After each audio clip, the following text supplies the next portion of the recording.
وَكُلُّكُمْ رَاعٍ وَكُلُّكُمْ مَسْئُولٌ عَنْ رَعِيَّتِهِ۔ اسٹیج پر تشریف فرما محترم ہیڈ ماسٹر صاحب، 9th D کلاس ٹیچر محترمہ زیبا تنویر صاحبہ، محترم والدین و سرپرست اور عزیز طلبہ، السلام علیکم ورحمۃ اللہ وبرکاتہ۔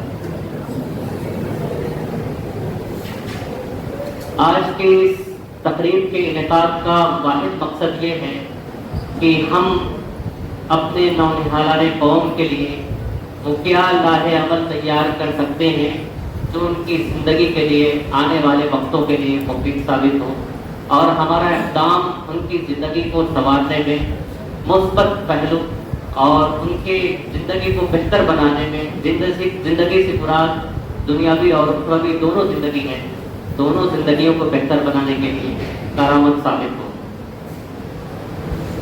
میں سب سے پہلے اپنے ہیڈ ماسٹر صاحب کا شکریہ ادا کرتا ہوں کہ انہوں نے یوم والدین کے نام سے ہر جماعت کا علیحدہ پروگرام تقریباً 1 ہفتوں سے جاری و ساری کیا ہے، اور بتدریج ہر کلاس کے تمام والدین کو بلا کر کے API ہال میں سب سے علیحدہ ملاقات کی ہے، ان سے گفتگو کی ہے، اور ان کو طلبہ کے مسائل کو ان کے سامنے رکھا ہے۔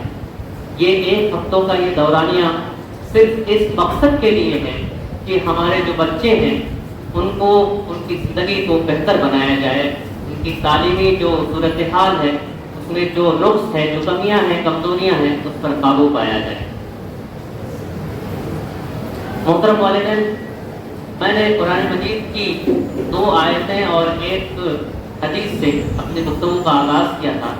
سب سے پہلے قرآن مجید میں اللہ تعالیٰ نے ایک آیت کے ذریعے سے تمام لوگوں کو یہ کہہ کر کے ارشاد فرمایا ہے، یہ کہتے ہوئے قُلْ هَلْ يَسْتَوِي الَّذِينَ يَعْلَمُونَ وَالَّذِينَ لَا يَعْلَمُونَ۔ اے نبی فرما دیجیے کہ جو علم والے ہیں اور جو علم والے نہیں ہیں، یعنی جاہل ہیں، ان پڑھ ہیں، کیا دونوں برابر ہو سکتے ہیں؟ یعنی کہ وہ ہرگز برابر نہیں ہو سکتے، کبھی دونوں لوگوں کا مقابلہ نہیں ہو سکتا، دونوں لوگوں کی فہم میں مقابلہ نہیں ہو سکتا، دونوں لوگوں کے ادراک میں مقابلہ نہیں ہو سکتا، دونوں لوگوں کی سوچ میں مقابلہ نہیں ہو سکتا، دونوں لوگوں کے رہن سہن، چال چلن، رنگ ڈھنگ، آداب و القاب میں، کسی بھی چیز میں مقابلہ نہیں ہو سکتا۔ ہم خود اپنی روزمرہ کی زندگی میں، اپنے سماج میں جب ہم اس کا مشاہدہ کرتے ہیں تو یہ واضح فرق ہمیں نظر آتا ہے کہ پڑھا لکھا شخص کیسا نظر آتا ہے اور ایک ان پڑھ جاہل شخص کی کیا کیفیت ہوتی ہے۔ اسی طرح اللہ تعالیٰ نے قرآن مجید میں کہا، یا ایھا الذین آمنوا قوا انفسکم واہلیکم نارا وقودھا الناس والحجارہ۔ اے وہ لوگوں جو ایمان لائے ہو،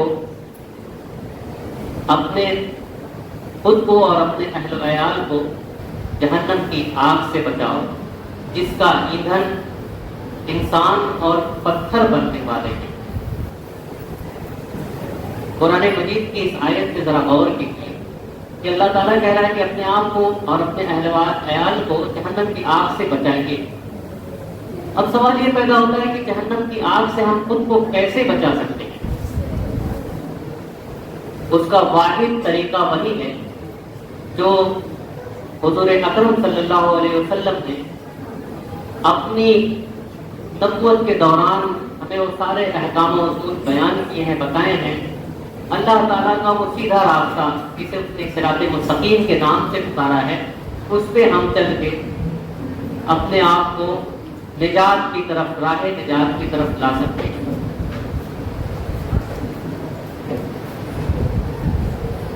محترم والدین، ہمارے جو یہ بچے ہیں، یہ نونہالان قوم ہیں، یہ قوم کا عظیم سرمایہ ہے، اسے ہمیں سمجھنا چاہیے، اس کی اہمیت کو جاننا چاہیے۔ ذرا غور کیجیے کہ بارش کا یہ موسم ہے، اور اس موسم میں ہم یہ دیکھتے ہیں کہ ابھی آلو، پیاز اور ٹماٹر کی قیمتیں بڑھ رہی ہیں، تو ہم اپنے گھروں میں یہ ساری اشیاء